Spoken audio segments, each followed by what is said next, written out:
सबसे पहले यहाँ पे एक टर्म आपने सुना और सीखा, दैट इज सेल साइकिल। ठीक है, cell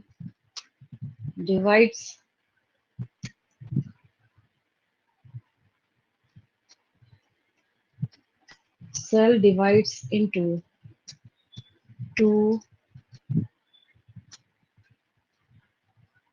daughter cells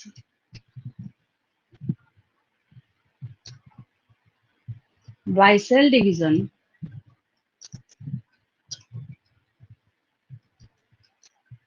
which includes various sequential events between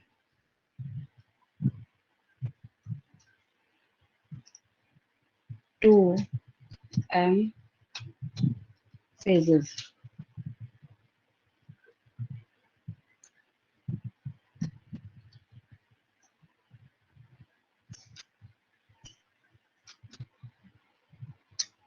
Which is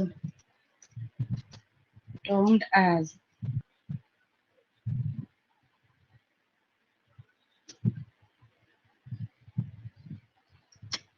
cell cycle.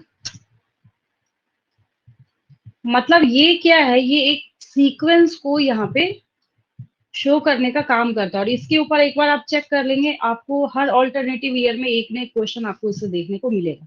जब यहाँ पे हम लोग बात करते हैं किसके बारे में, फेजेस ऑफ सेल साइकिल। अब ये मैंने आपको कौन सी बात बोली है, सबसे पहले अगर फर्स्ट हम यहाँ पे देख रहे हैं तो पहले हमने बोला मतलब दो एम फेज के बीच का, तो एक को हमने बोला इंटरफेज।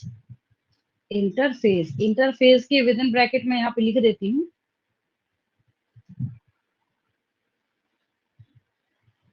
G1 S G2, इन तीनों को एक साथ ऐड करके हम लोग क्या बोलेंगे, इंटरफेस बोलेंगे। देन दूसरा आपके पास हो गया यहाँ पे एम फेज।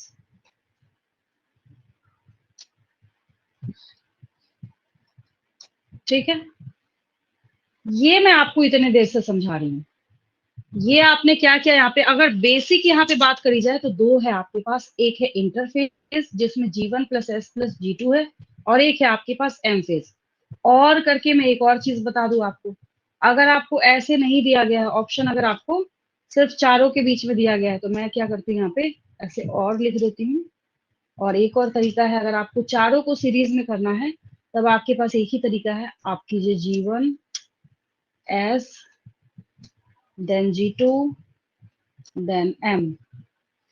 ये इसके ऊपर बहुत ज्यादा क्वेश्चन है। G1 S G2 M क्या करेगा, आपको चार option, first option is G1 G2 S M, second option is S M G1 G2, third option is M G2 G1। तो इस तरीके से करके वहां पे राइट ऑप्शन क्या आपको मार्क करना है, G1 S G2 M। क्योंकि बच्चों को समझ में आने में इसको दिक्कत आती है, तो जिसकी वजह से वो कंफ्यूज करते हैं इसमें। तो आपको हमेशा ये सीरीज जो है इसको याद रखना है, G1 S G2 M। इस पेज का स्क्रीनशॉट लेंगे, मैं आगे मूव करूंगी।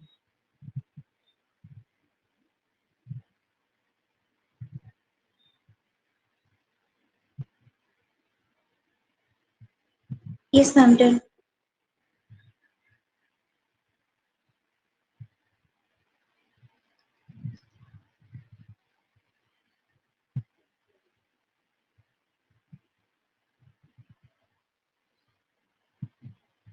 अब आपको समझ आ रहा होगा कि नेक्स्ट वर्क क्या है हमारे पास, अगला जो काम है ना वो आपको क्या करना है, G1 S G2 और M तो खैर चैप्टर ही है। ये जो एम फेज आप इतने देर से सुन रहे हैं ना, ये M तो हमें पढ़ना ही है। बस थोड़ा सा आपको सीखना है G1 फेज में क्या होता है, S में क्या होता है, G2 में क्या होता है, बस। ठीक है, G1 S G2 का वर्क जो है वो हम लोग सीखने वाले हैं। बहुत ही बेसिक तरीके से बिल्कुल शॉर्टकट में आपको समझाऊंगी G1 में क्या होता है, S में क्या होता है, G2 में क्या होता है। ठीक है।